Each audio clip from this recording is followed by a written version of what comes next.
What's going on YouTube? Welcome back to another abnormal video. Hope you enjoyed that short piece. I thought I'd play you a little something because obviously in the last video you saw the guitar in the corner. But yeah, today we're going to be discussing how to count your macronutrients, and it's going to be kind of like a full day of eating. So what are macronutrients? If you didn't already know, macros are short for macronutrients, and they consist of your carbohydrates, your fats, and your protein.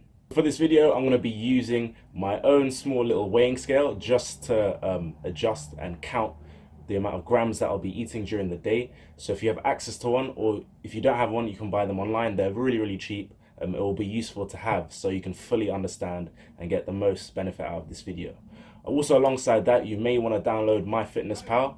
It's a calorie tracking app that's really good, and one that I recommend. Before you start tracking how many calories you need during the day, first of all, you need to find out how many actually calories you need throughout that day. If you haven't already checked that out, I made a video 2 weeks ago on how you can lose weight with calisthenics if you're overweight.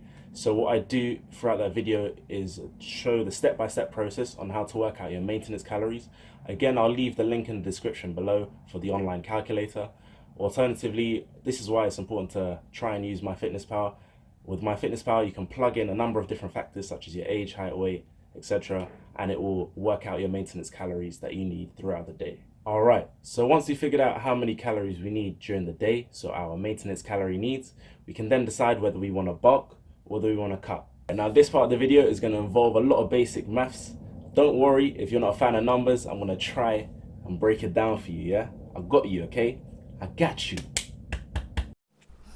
I'm using a notepad to make it very easy for you guys to understand. So my current maintenance needs, so I need 2,800 calories per day to maintain my current physique. Now, if you wanted to cut or bulk, you'd want to either add or take away 500 calories from your maintenance requirements. By doing this, that leaves me with either 2,300 calories in a cut or 3,300 calories in a bulk. So if I wanted to bulk or gain weight, I would add 500 calories to my maintenance requirements. Or on the other hand, if I wanted to lose weight and be in a deficit, I'd reduce my maintenance requirements by 500. So if that's the case, you'll then gain or lose 1 lbs or 0.5 kilograms of body weight per week. Now you can play around with this figure. You could have a caloric deficit of 1,000 calories per week, so reduce your maintenance requirements by 1,000, or increase it by 1,000 if you wanted to bulk. Sorry, that should say 1,000 instead of 100. But yeah, in that case, you'd either gain or lose 2 lbs or 1 kg of body weight per week. Once you figured out whether you want to bulk, cut, or maintain, you then want to work out your macro split. So using me as an example, I'm going to maintain, and I need 2,800 calories. So my macro split will look something like 40, 40, 20. So 40% of it will be from carbs, 40% will be fats, and 20% protein. Now it's up to you what numbers you hit. You can do a 50, 30, 20 split. It's totally up to you. Now, in my opinion, if you do want to bulk, I would keep your carbohydrates quite high because you want to retain that muscle, and it will just mean you'll perform better in the gym. Whereas if you did want to lose more weight, I would suggest keeping the fat quite low, not too low because there's a minimum amount of fat you should have in your diet. So I would say the lowest you should go with fat is 15%. So work around those numbers, play around with it, see what works for you. So let's say you've worked out your macro split. So in my case, I'm going to use the 2,800 calories that I need to maintain and use the macro split 40, 40, 20. So what do you do with those numbers? Well, 40% of 2,800 will be carbs, and 40% would be fats, and 20% protein. So let's start off with our carbs. 40% of 2,800 will equal to 1,120 if I remember correctly. So once we have 1,120, we then have to divide that by 4 because there is 4 calories in 1 gram of carbohydrates. So in total, you have 280 carbs. Now with fats, they are slightly different. Again, we're doing 40% of 2,800, but instead of dividing by 4, we're going to divide by 9. We do this because 1 gram of fat is equivalent to 9 calories. That's a lot of calories. So this is why you have to be careful with tracking your fats. So in total, you get 124 grams of fat. Now onto the protein. 20% of 2,800 is equivalent to 560 calories. Now we divide that by 4 because 1 gram of protein is equivalent to 4 calories.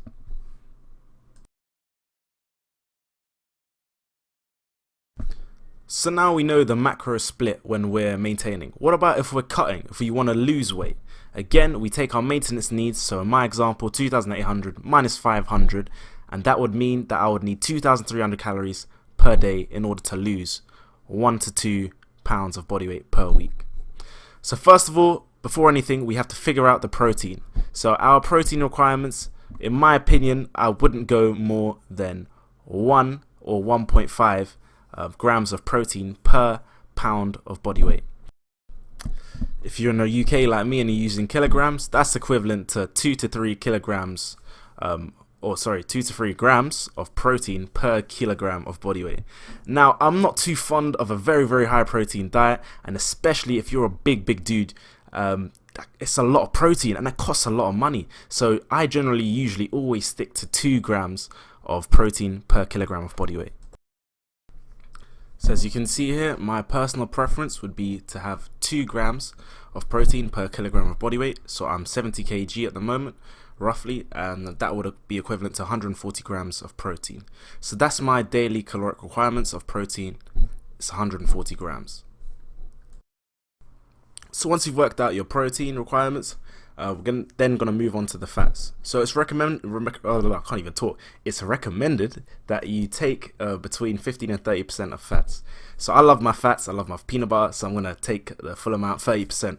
So 30% of 2,300 is equivalent to, 1 second while I calculate, anytime now, 690 calories. So once we've got 690, we then divide that by 9, because 1 gram of fat is equivalent to 9 calories. Now, because we're taking the full amount, you have the option to also decrease your fats. By decreasing your fats, you can then also increase your carbs, which in turn will lead to greater gains. You can also reduce your carbs. It's totally up to you and your preference. So I also love my carbs, so at least you have that leeway. You can pick and choose. Maybe 1 week increase your fats, the next decrease it, or slowly start to decrease it up until the 15%. Okay, the last and final step, you want to work out your carbs. Now you do this by just working out the remainder. So we've got our 2,300 caloric maintenance needs. We then take away 690 calories from the fat, because that's what we calculated. We need 690 calories of fat per day. We then also take away the protein per day. So we've got 140 grams. We need that amount in calories. So we do 140 times that by 4, which is equal to 560. So now we take away everything away from each other and we end up with 1,050 calories. Now we divide the 1,050 calories by 4, because there is 4 calories in 1 gram of carbohydrates, and so we are left with 262.5 grams of carbohydrates that our body needs during the day. Moving on to bulking now. Let's say we wanted to bulk, using me as an example. My maintenance requirements are 2,800, so let's add another 500 calories to be in a caloric surplus.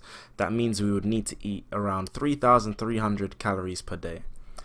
First of all, you got to work out the protein requirements. So again, 1 to 1.5 grams per pound of body weight, or if you're in the UK and you're using kilograms, 2 to 3 grams per kilogram of body weight.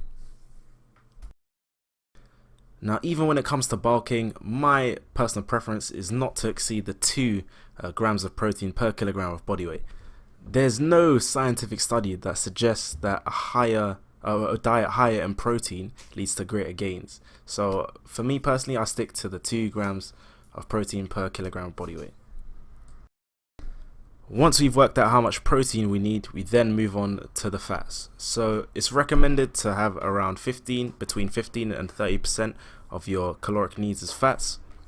So in this case, I'm going to use 30% because I love my fats. And we then do 30% times 3,300, which is equivalent to, if I get my calculations correct again, 990 calories of fat. Now we then divide that by 9, because 1 gram of fat is equivalent to 9 calories, and that would equal 110 grams of fat that we need to eat during the day. Last but not least, to calculate and work out our carbs, what we're going to do is take 3,300 calories, so that's the amount of calories we need during the day. Take that away from 990 calories, so that's the amount of fat we need in calories per day. And then we take away the protein that we need per day, which would be 560, because 140 grams times 4 is 560 calories of protein. So once we calculate all of that, work it out, it is equivalent to 1,750 calories of carbs. We then have to divide that by 4, because 1 gram of carb is equivalent to 4 calories. And so once we calculate that, we're left with a whopping 437 grams of carbohydrates. 0.5. So when it comes to bulking, this is when supplements come into play. I find that you may need to take protein shakes if you want to increase your protein requirements throughout the day. That will get you to achieve closer towards that 3 grams of protein per kilogram of body weight. Or alternatively, you can just eat more carbs or increase your fats. It's totally up to you. Like I said, it's down to personal preference. What's going on, people? Okay, the first meal of the day, we're gonna have ourselves some breakfast and we're gonna make ourselves some Weetabix with some almond milk, and not to forget, of course, the lovely honey. But yeah, I'm gonna first weigh out everything and I'll show you how to use your weighing scale as well. So what you wanna do is just hit the on button, like so, and it should set itself to 0, and make sure that it's on grams. So if it's not on grams, again, I don't know if you have a similar weighing scale. Oh, but if you keep pressing it, you can change it to ounces, milliliters, or lbs. So I'm going to keep it on grams, and I'm just going to chuck in the Weetabixes, and I'll come back in a second, because obviously I ain't got 3 arms, so I can't do both and record at the same time. But I'll see you in a second. So once the weighing scale's on, you then want to place your bowl on the scale, and of course you want that reading to be 0, because we just want to weigh the Weetabix. You don't want to include the bowl's weight. So that's a common mistake loads of beginners do when they start off weighing things. So what you do to do that is just press this button on the right here, or sorry, the on button, hold it down for a second, and it should go back to 0. Perfect. So now it's on 0, then you can start putting in whatever food you want. So to record the amount of Weetabixes we've eaten, all we want to do is just then simply click the plus button on our myfitnesspal app, hit food, and then once we're on food, we're just going to click breakfast, because that's the meal of the day. And as you can see, I've already got some saved foods on here. But if you want to scan an item, you just hit the scan button and you can scan its barcode, and it will give you its nutritional contents, etc. And then you could just simply adjust the serving sizes that you want. And so for the Weetabix, what I'm going to do is just hit the barcode button. I'm just going to scan the barcode. So as you can see, it says searching. A bunch of nutritional facts come up, and it gives you a serving size. So for 2 biscuits, that's 1 serving size, and these are the macros. So I've got 3 biscuits in my bowl. So to adjust that, what I'm going to do is, instead of 1 serving size, I'm going to do 1.5. So the 0.5, and that will make it to 3 biscuits. And just hit the save button, and all the macros are there. So save. And yeah, it's just deducted it from my total caloric needs. So with almond milk, what you're going to do with milk especially, you can have it set on grams still, and let's say 1 gram is equivalent to 1 milliliters. Or you can just adjust the settings, if your scale has one, onto milliliters, like so.